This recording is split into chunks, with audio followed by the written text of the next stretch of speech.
Amina Nkosi felt like a ghost haunting the pristine, polished halls of Providence General. Her combat boots were long gone, replaced by pristine white sneakers, but the sense of being an outsider lingered. The hospital hummed with an almost arrogant efficiency, a stark contrast to the chaotic battlefield she once knew. She kept her head down, a rookie nurse acutely aware of the rigid hierarchy, just trying to blend in. In the pre-op waiting room, a small hand clutched a worn teddy bear. Lena Silva, no older than 6, traced the lines of a crayon drawing, a stick figure dad with a huge smile. "He's going to be brave, just like us," she whispered to her teddy, looking up at her father, Mateo, who knelt beside her, his kind eyes crinkling. Mateo, a single dad, squeezed her hand, a silent promise. "Always, mi amor." Amina watched them from a distance, a poignant ache stirring within her. Lena's innocent trust, Mateo's gentle strength, it was a fragile beauty. A renowned surgeon swept past Amina without a glance, reinforcing her rookie status. But as Mateo gave his daughter a final, reassuring hug before surgery, Amina felt an unbidden ripple of intuition. A quiet conviction that, for this man, everything had to be all right. A silent vow formed, deep and unshakable. The sterile hum of the post-operative recovery unit was a stark contrast to the thrumming silence of an observation post in a war zone, yet Amina found herself just as vigilant. Mateo Silva had come through his routine abdominal surgery without a hitch, or so the official report stated. He lay in his bed, pale but stable, a network of wires connecting him to monitors that blinked green, reassuringly within normal parameters.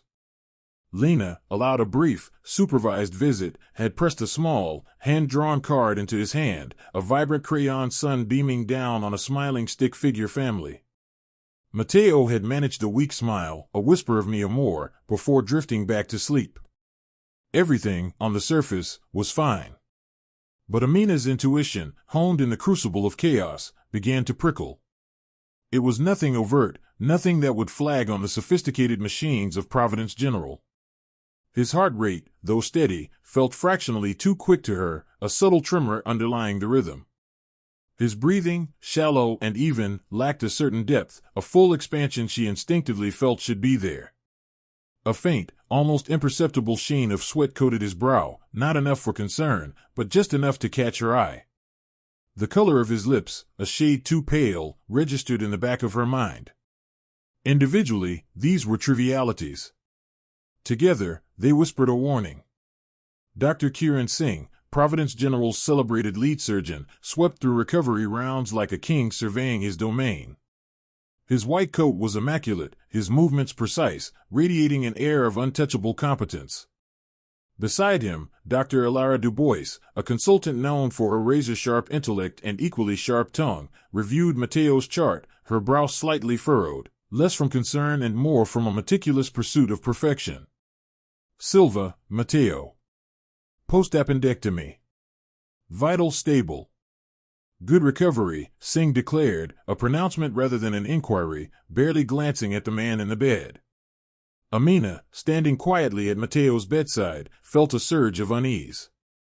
She cleared her throat, her voice barely above a whisper. "Dr. Singh, I've noticed a slight pallor, and his capillary refill seems a touch delayed, perhaps?" It was a carefully worded observation, tentative, designed not to challenge but to inform. Singh paused, a flicker of irritation crossing his handsome features. He turned, his gaze sweeping over Amina, a junior nurse, before landing on the monitor. "Nurse Nkosi, the monitors are green. His saturation is 98. His output is excellent. Capillary refill is subjective at best. Are you questioning the standard diagnostics?" His tone was edged with a dismissive authority that brooked no argument. Dubois, without looking up from the chart, gave a tiny, almost imperceptible shake of her head, reinforcing the rebuke. Amina felt the familiar heat of humiliation rise, but the instinct to protect was stronger. "No, doctor, not questioning. Just an observation. He seems restless, even in sleep." Singh offered a curt, patronizing smile. "Nurse, patients in recovery are restless. They've just had surgery. Administer another dose of pain medication if he's uncomfortable." Stick to the protocols, please. He turned back to Dubois, already discussing the next patient, effectively shutting Amina out. Dubois, her eyes still on the chart, added without looking at Amina, "We rely on data here, Nurse Nkosi. Not vague feelings. The patient is stable." The words were a physical blow, a dismissal of everything she had learned in the harshest classrooms imaginable.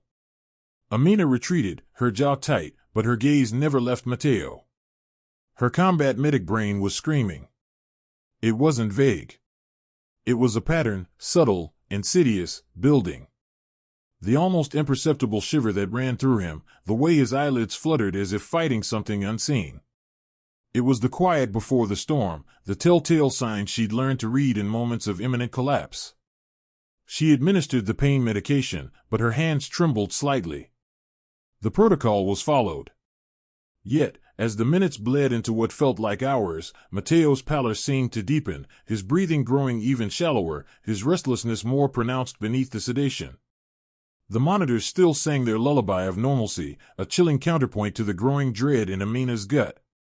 The quiet conviction she'd felt for Mateo and Lena solidified into an icy fear. Something was terribly wrong, and no one, save her, seemed to see it. The hospital, with all its gleaming technology and brilliant minds, was deaf to the silent scream her instincts were letting out. And with every passing second, the invisible clock was ticking faster. The quiet before the storm didn't last. It was less a roar and more insidious, relentless tightening of the noose. Within the hour, Mateo's vital signs, which had offered such deceptive normalcy, began to twitch and falter. His blood pressure dipped, then surged, then dipped again, refusing to settle. His heart rate, previously steady, now stuttered, an erratic drumbeat in the silent room. The monitors, which had been a lullaby, became a frantic, discordant symphony. Amina was a ghost in the room, her movements swift, precise, yet her mind raced. She adjusted the fore-drip, checked the catheter, spoke to Mateo in hushed, reassuring tones even as cold dread began to claw at her throat. This wasn't a standard post-op complication, it was a cascade, a system in rapid, inexplicable failure. Her combat medic brain, honed in environments where subtle shifts meant the difference between life and death, screamed at her. She saw the deepening cyanosis in his nail beds, the slight, almost imperceptible distension in his abdomen that standard abdominal checks dismissed as post-surgical bloating. She smelled the faint, metallic tang in the air that only someone who had spent too much time around internal bleeding could recognize. "Dr. Chen," Amina's voice was low, urgent, as she addressed the on-call resident, her eyes never leaving Mateo. "His trending vitals are highly concerning. And look at his capillary refill, it's slowing. I think we need to escalate." Dr. Chen, a harried young man already drowning in calls, glanced at the monitor. "Blood pressure is fluctuating, but still within range for now, Nurse Nkosi. And his labs from an hour ago were stable. Probably just post-anesthesia effects or an electrolyte imbalance. Let's trend another set of labs and a portable chest x-ray. I've already paged Dr. Singh for a consult on his condition if it deteriorates further." He spoke with the detached confidence of someone adhering strictly to protocol, unable to see beyond the numbers. Amina felt a cold knot tighten in her stomach. "It is deteriorating, doctor," she insisted, her voice barely a whisper, but charged with absolute certainty. Chen just nodded vaguely, already halfway out the door to another patient. Minutes bled into a desperate blur. Mateo's breathing became shallower, more labored. His skin, once merely pale, now had an alarming, ashen quality. He moaned softly, a sound of profound discomfort that resonated with Amina like a personal plea. She found a small, slightly worn photograph of a girl with bright, inquisitive eyes tucked into his wallet on the bedside table. Lena. The image seared into Amina's mind, amplifying her terror. This wasn't just a patient, this was a father, a life. Finally, Dr. Kiran Singh, immaculate and imposing, swept into the room, followed by the sharp-eyed Dr. Elara Dubois, a consultant known for her diagnostic prowess. Amina quickly presented her observations, her voice clear despite the pounding of her heart. His abdominal distension seems to be increasing, Dr. Singh, and his capillary refill is significantly delayed. I also noted a subtle, almost imperceptible shift in his left flank upon palpation, something beyond typical post-op tenderness. Singh's gaze, cool and dismissive, barely flickered over Amina before landing on Mateo. He ran a practiced hand over Mateo's abdomen. "He's still swollen from surgery, nurse. And his latest labs, while showing a slight hemoglobin drop, are not indicative of active, catastrophic bleeding. We've already performed a comprehensive CT scan an hour ago. Dr. Dubois is reviewing it now. It showed no obvious source of hemorrhage."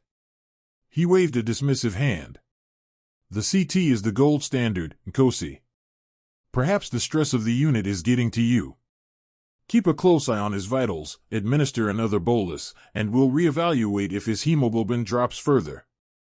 Dr. Dubois chimed in, her tone crisp, almost clinical. "The CT is clear, Amina. Your subtle shift is likely just muscle guarding. We're looking at a possible post-surgical ileus or a minor fluid shift. We'll order another series of labs in 2 hours. Not an emergency." Amina felt a suffocating wave of frustration and fear. They were looking at the data, but not seeing the patient. The numbers, the scans, the protocols, they were blinding them to the grim reality unfolding before her eyes. Every fiber of her being, every instinct honed in dusty, blood-soaked fields, screamed that Mateo was dying. Not in 2 hours, not in 1, but now. His life was slipping away, silently, invisibly, and the very experts who were meant to save him were looking in all the wrong places. The silent scream of her instincts grew deafening, echoing the desperate pleas that Mateo, now barely conscious, could not make. His breathing was becoming shallower, more erratic, his skin clammy. The clock wasn't just ticking, it was galloping. Sometimes, the most vital truth is whispered, not shouted, and the quietest voices are the ones we truly need to hear. Haven't we all felt like Amina, seeing something crucial but being overlooked? If stories of unsung heroes, extraordinary intuition, and the triumph of conviction resonate with you, we invite you to join our growing global community. Hit that subscribe button. Your support fuels us, helping us bring more gripping, emotionally charged narratives like Amina's to life. Let's celebrate these incredible journeys together. We're building something special here, and we'd be thrilled to have you as part of our community. Thank you for being here. The world around Amina imploded. Not with a bang, but with the high-pitched, insistent shriek of Mateo's cardiac monitor. Beep, beep, beep, beep, a frantic rhythm that signaled an immediate, catastrophic collapse. His oxygen saturation plummeted, his blood pressure nosedived, and the weak, thready pulse Amina had been monitoring simply vanished. The rapid response team, already on standby, surged into the room, their initial composed movements quickly devolving into a whirlwind of panicked energy. "He's coding," a resident yelled, his voice cracking. Dr. Singh, who had been reviewing scans with a frustrated Dr. Dubois, snapped his head up, his eyes wide with a terror that mirrored Amina's own, but also fueled by the crushing weight of his failure. "Crash cart. Epinephrine. Give me an intubation kit," he barked, his usual arrogance replaced by raw, unvarnished panic. Dr. Dubois, ever the pragmatist, was already positioning herself for an arterial line, but her brow was furrowed with confusion, not clinical certainty. They were treating the symptoms, the effect, but still had no clue about the cause. And Amina knew, with a bone-deep certainty that chilled her to the core, that without addressing the source, Mateo was already gone. A suffocating wave of fear washed over Amina, fear for Mateo, for Lena, and a profound, chilling fear for herself. This was it. The moment she had always dreaded, yet somehow knew would come. The silent, almost invisible line separating observation from intervention. The chasm between following orders and breaking every sacred rule of the rigid medical hierarchy. Her hands trembled, a primal instinct to freeze, to protect herself, clawing at her resolve. Providence General wasn't a dusty, makeshift aid station where quick thinking trumped protocol. It was a cathedral of rules, where a rookie nurse who dared to contradict an attending physician could see her career extinguished before it even began. But then, another kind of fear took hold, one far more potent and terrifying than any personal consequence. It was the fear of inaction. The ghost of every fallen comrade she had ever held, every life she had watched slip away despite her best efforts, rose up around her. The faces of the wounded, the desperate, the dying, flashed before her eyes, whispering a single, undeniable truth: hesitation kills. This wasn't just a hospital room anymore, it was a battlefield, and Mateo was bleeding out. Dr. Singh. Amina's voice was a ragged whisper at first, lost in the din of alarms and shouted orders. She watched as residents scrambled, fumbling with airway equipment, injecting drugs blindly into Mateo's failing system. They were losing him. He was gone in seconds if something didn't change. Her breath hitched. She saw Lena's face superimposed over Mateo's pale, lifeless one. Lena, who believed her dad was safe, that these brilliant doctors would fix him. Amina's mind flashed back to the dusty villages, the quiet resolve in the eyes of mothers holding their children, the desperate hope in the faces of the injured. No. Not here. Not again. Amina's body moved before her mind fully caught up.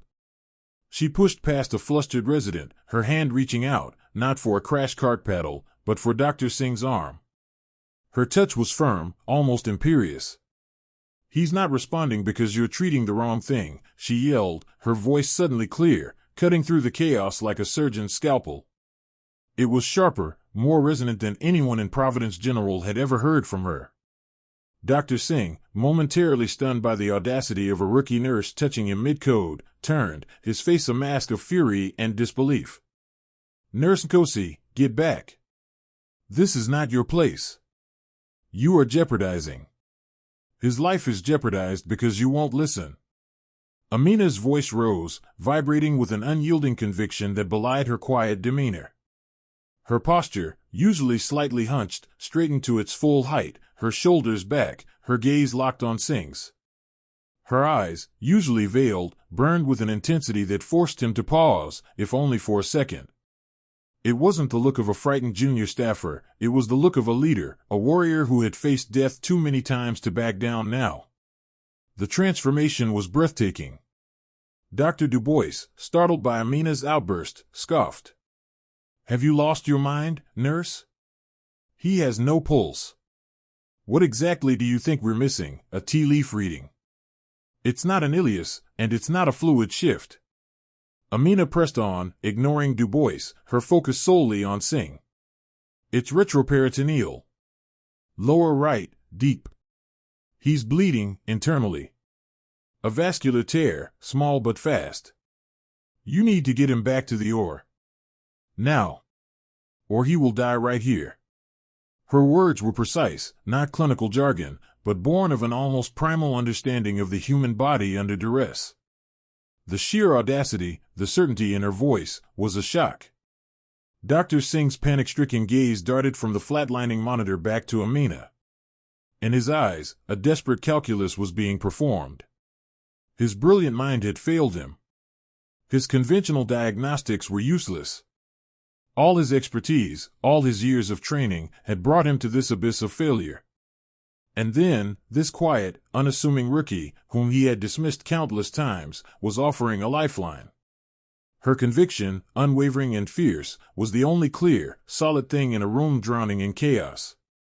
He saw the echoes of something he couldn't quite name in her eyes, a steely resolve, a deep, knowing understanding that transcended medical school textbooks. His own panic, so overwhelming just moments before, cracked, just enough for a sliver of desperation to take root. What if she was right? What if he was too proud, too blind to see it? He had nothing left to lose but Mateo's life.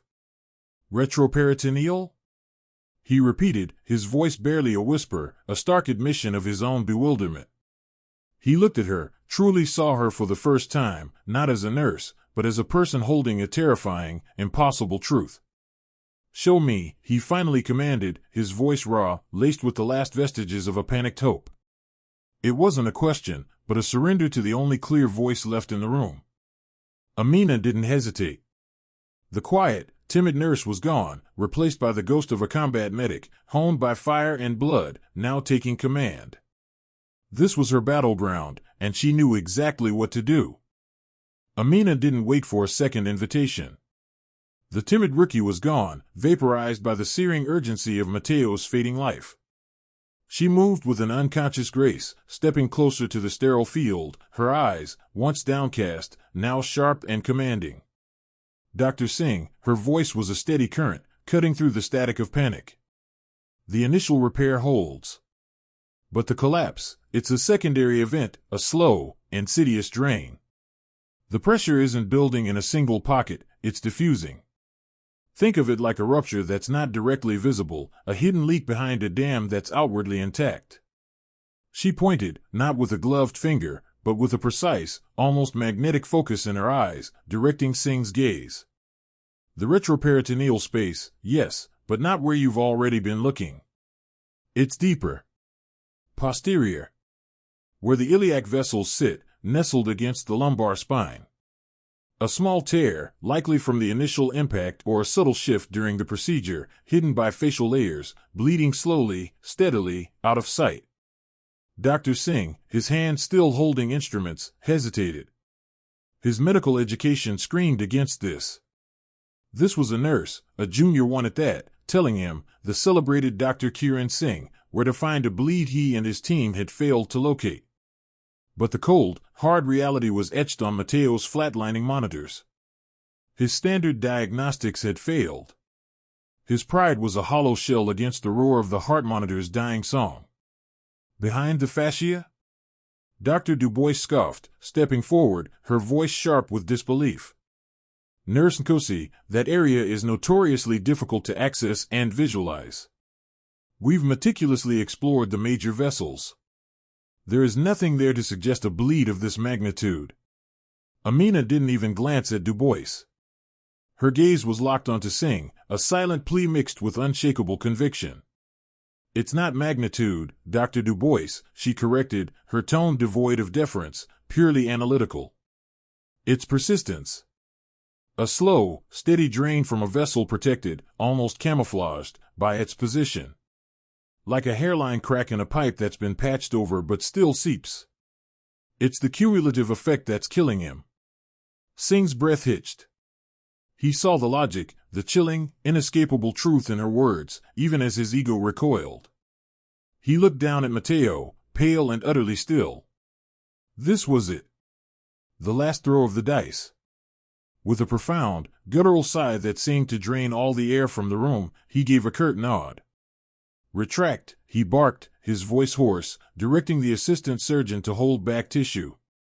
He adjusted his grip on the scalpel. Show me, nurse.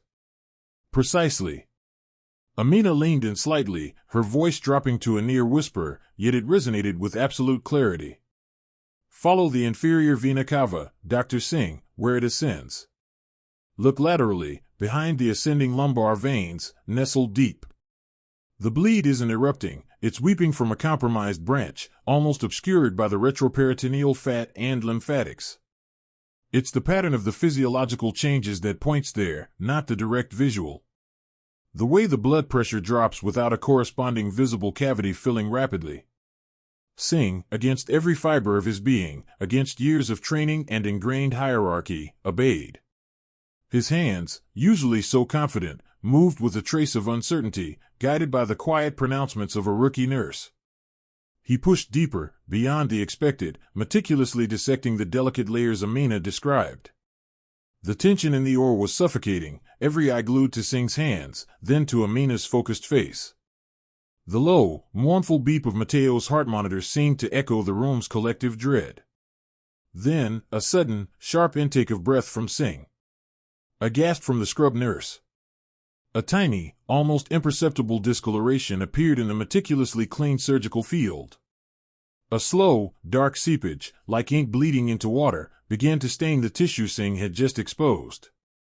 It wasn't a gushing torrent, but a deliberate, persistent trickle, precisely as Amina had described, a hidden spring, slowly saturating the deepest, most unseen parts of Mateo's abdomen. The oar erupted in a collective murmur, quickly stifled by the weight of the moment.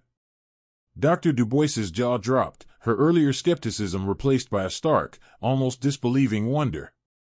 Her eyes, usually sharp and critical, softened into a look of profound, stunned awe as she stared first at the newfound hemorrhage, then at Amina. Singh stared at it too, a mix of shock and dawning realization washing over his face. He had been so close, so many times, yet so blind. This wasn't in any textbook he'd ever read, no diagnostic image had hinted at it. This was pure, raw intuition, guided by a mind that saw patterns invisible to others. "My God," he breathed, his voice barely audible, the words carrying the weight of professional humility and profound personal relief. She was right. He glanced up at Amina, a flicker of something akin to reverence in his eyes. "Amina, what are you?" The question hung in the air, a testament to the inexplicable miracle unfolding before them. The hemorrhage was located. The immediate, suffocating pressure of absolute uncertainty had lifted. But Mateo was still losing blood. The fight wasn't over. They had found the source, but they still had to stop it. The words, "She was right," echoed in the sudden, charged silence of the operating room. Dr. Singh's gaze, laced with a new kind of respect, pleaded for direction. Amina met his eyes, her own a mixture of raw exhaustion and unwavering focus. The hemorrhage, a malevolent crimson bloom, pulsed with Mateo's vanishing life force. Finding it was one thing, stopping it was another. It's a small feeder," Amina began, her voice hoarse but steady, pointing with a gloved finger. She wasn't an MD, she hadn't performed 1,000 surgeries, but her combat training had drilled into her the anatomy of trauma, the language of immediate intervention. "See the way it's retracting, almost like a micro-tear at the bifurcation, where it meets the main vessel." She struggled for the precise medical terms, but her finger was exact, tracing an invisible line that only she seemed to perceive. "It's not a major vessel tear, doctor, but it's insidious. Persistent. You need to clamp distal to the tear first, then proximal, then ligate quickly. It's fragile." Singh, usually commanding and decisive, found himself taking orders, his hands moving almost automatically under Amina's quiet guidance. Dr. Dubois, frozen moments earlier, snapped into action beside him, her initial disbelief now transmuted into a fierce determination to follow this unlikely lead. The team, too, responded with newfound synergy, their movements sharper, more precise, fueled by the electrifying possibility of success. The next few minutes were a blur of coordinated intensity. Guided by Amina's almost clairvoyant descriptions, Dr. Singh executed a series of delicate maneuvers. Each clamp, each suture, was placed with a precision born of years of practice, yet informed by an intuition that was entirely foreign to his training. Amina watched, her breath hitched in her throat, monitoring Mateo's vitals on the screen, feeling the pulse of the room, waiting. The rhythmic, desperate beep of the heart monitor seemed to slow, subtly at first, then more definitively. Then, a collective gasp. The insidious crimson seep, which had been staining the surgical field, visibly diminished. The rapid pulse of the hemorrhage faltered, then quieted. A silence, profound and absolute, descended upon the OR. The anesthesiologist, whose face had been a mask of grim concentration, let out a shaky sigh that was audible across the sterile space. Mateo's vitals, moments ago a terrifying descent into oblivion, began to stabilize. His blood pressure, which had plummeted, slowly, incrementally, started to climb. The frantic, high-pitched alarms that had terrorized them all minutes earlier fell silent, replaced by the reassuring, steady thrum of healthy cardiac rhythm. The color began to return to his ashen face on the monitor, a faint flush of life. The wave of relief that washed over the operating room was palpable, a physical force that almost buckled knees. It wasn't just a quiet sigh, it was a collective exhalation, a release of breath held for what felt like an eternity. Shoulders slumped, faces, previously etched with fear and frantic concentration, softened into disbelieving awe. Tears welled in the eyes of a scrub nurse, unashamedly. The hum of the machine seemed to sing a lullaby of victory.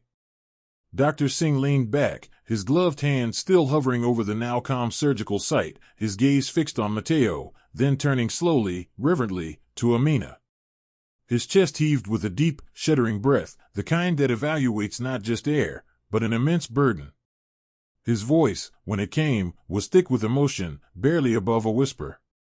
"Amina," he managed, his eyes glistening. You saved him.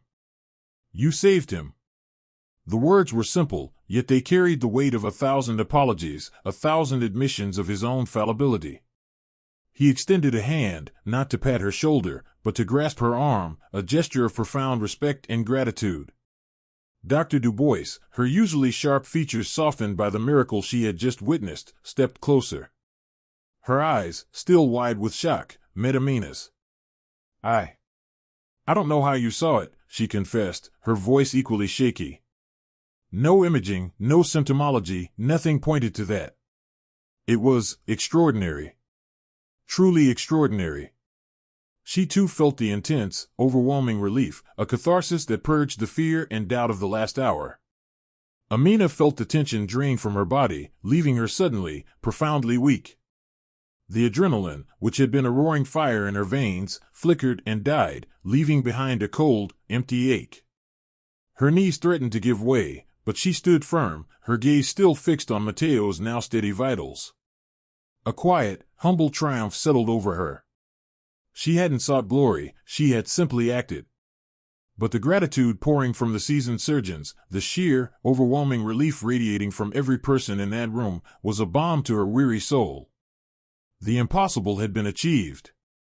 Mateo Silva, who had been seconds from becoming another tragic statistic, was stable.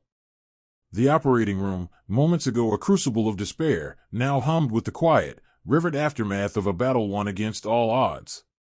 It was a victory not just for Mateo, but for the human spirit, championed by a quiet nurse who saw what no one else could.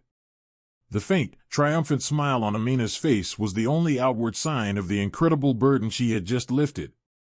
The silence in the operating room was deafening, yet it vibrated with 1,000 unspoken acknowledgments. Dr. Singh, his face still etched with the aftermath of pure terror, slowly straightened from Mateo's side. He didn't immediately speak, his gaze sweeping over the now stable monitors, then settling, heavy with an emotion rarely seen from him, on Amina. "Nurse Nkosi," he began, his voice surprisingly rough, stripped of its usual bravado. You saved him. You saved Mateo Silva." The words hung in the air, a profound admission of error and an even profounder recognition of genius. He walked towards her, his movements slow, deliberate, as if crossing a chasm that had opened between them and then abruptly closed. When he reached her, he simply nodded, a deep, respectful inclination of his head that spoke volumes more than any lengthy speech. "I was wrong. Terribly, dangerously wrong. And I am grateful. We all are." Dr. Dubois, ever the pragmatist, was already scribbling notes, her initial skepticism replaced by a focused, intense curiosity. She looked at Amina, her sharp eyes dissecting, analyzing. "Your observations, Nurse Nkosi, were unprecedented. Your ability to pinpoint that bleed, with such limited information, under such pressure. Where did you acquire such a precise, intuitive understanding of trauma dynamics?" Her tone was less accusatory, more genuinely inquiring, a scientific mind encountering a phenomenon it couldn't readily explain. Amina felt the heat rise in her cheeks. The exhaustion was a heavy cloak, but the intense scrutiny, the sudden weight of their collective admiration, felt almost as overwhelming as the crisis itself. She didn't want praise, she had just wanted Mateo to live. I just saw it," she murmured, her voice still hoarse from the adrenaline. "Felt it. Some patterns, they just stood out." She offered a small, self-deprecating shrug, trying to deflect the spotlight, but it was useless. The moment was hers. The other surgical residents and nurses in the OR, who had witnessed her almost superhuman calm and uncanny precision, exchanged awestruck glances. Whispers of unbelievable and she just knew rippled through the room. Amina, usually invisible, now commanded the room's entire attention, not through force, but through sheer, undeniable merit. Her quiet, humble demeanor hadn't changed, but the aura around her had. It was the quiet strength of someone who had faced the impossible and prevailed. Outside the OR, the tension in the waiting area was palpable. Lena, Mateo's daughter, sat clutching a worn teddy bear, her small face streaked with tears, a senior nurse, Clara, trying to offer comfort. When Dr. Singh emerged, his shoulders slumped not from defeat but from the weight of relief. A collective gasp went through the assembled staff and family. "He's stable," Dr. Singh announced, his voice carrying the news like a benediction. "Thanks to an extraordinary intervention by Nurse Amina Nkosi." He stepped aside, gesturing towards Amina, who was following him, her hospital scrub stained, her hair slightly disheveled, but her eyes bright with a profound, internal victory. Lena's head shot up. Her eyes, red-rimmed and hopeful, found Amina. Without a word, the little girl launched herself forward, a tiny missile of pure, unadulterated relief. Amina, caught off guard, knelt just in time, receiving the fierce, unreserved hug of a child whose world had just been saved. Lena buried her face in Amina's shoulder, sobbing, "Thank you, thank you, thank you." Amina held the child tightly, stroking her hair, the touch gentle, steady. In that moment, the sterile or, the complex medical jargon, the ego of the surgeons, all faded away. This was the raw, beating heart of why she did what she did. Her own stoic composure, which had been her shield, cracked slightly. A flicker of something profound and deeply personal crossed her face, a memory of other lives saved, other small hands held, other battles fought on different, dustier fields. It wasn't just Lena she was holding, it was the sum of every reason she'd chosen this path, a path less ordinary. Dr. Singh watched the interaction, a new understanding dawning in his eyes. He saw not just a skilled nurse, but a warrior. "Nurse Nkosi," he said, his voice softer now, almost probing, "that kind of intuition, that kind of resilience, it's not taught in standard nursing school. Where did you hone such instincts?" He wasn't asking for a qualification, he was asking for her story, for the crucible that had forged such an extraordinary soul. Amina finally looked up, her gaze meeting Dr. Singh's, then Dr. Dubois's, then sweeping across the faces of the amazed staff. Her lips curved into a faint, almost wistful smile. "I served," she said simply, the word carrying a weight that went beyond mere employment. "A long time ago. In a different capacity. Where the stakes were always this high."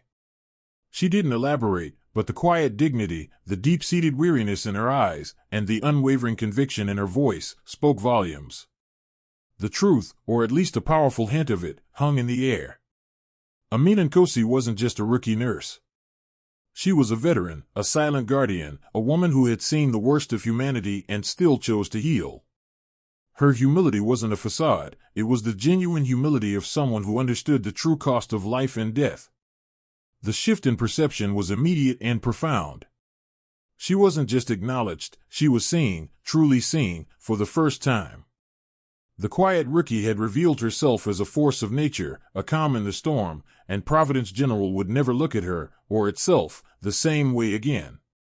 She had transformed, not by seeking recognition, but by simply being herself, under the most extreme pressure. The official hospital report, compiled with an almost obsessive detail by Dr. Singh himself, circulated swiftly through Providence General. It laid bare the timeline of Mateo Silva's rapid decline, the failure of conventional diagnostics, and the pivotal, unconventional intervention of Nurse Amina Nkosi. It didn't just mention her critical observations, it included a concise, almost clinical summary of her service record, 2 tours as a combat medic in some of the most unforgiving theaters of war, specializing in battlefield trauma and austere medicine. The revelation hit the hospital like a sudden, cleansing gale.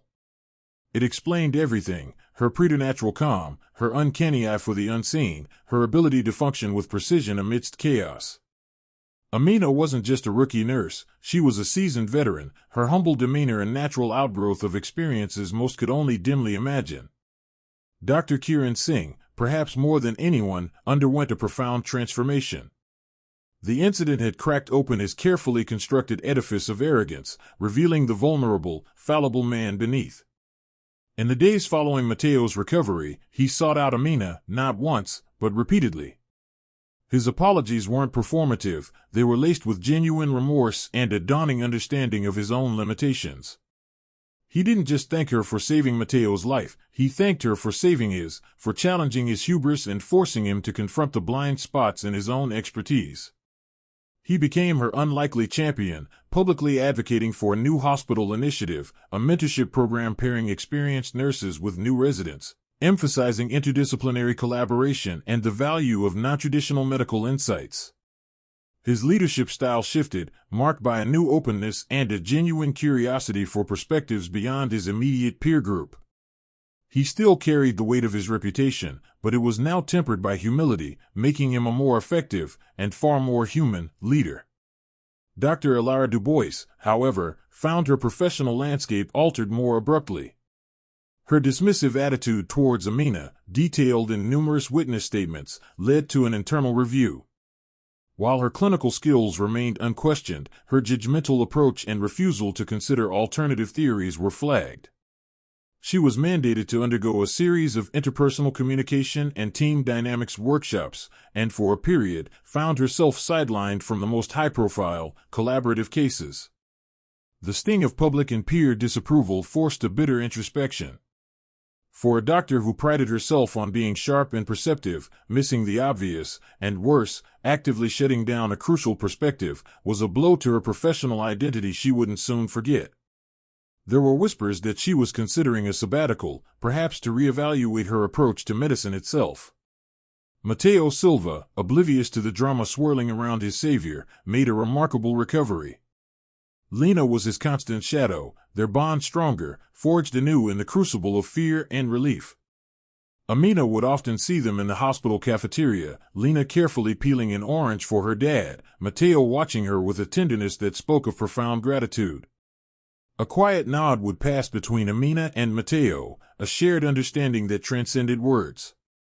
He was alive, and for Amina, that was the only validation she ever truly needed. Providence General, too, began to change. The rigid hierarchy, while not entirely dismantled, softened. Amina's story became a legend, a reminder that expertise came in many forms, often cloaked in humility.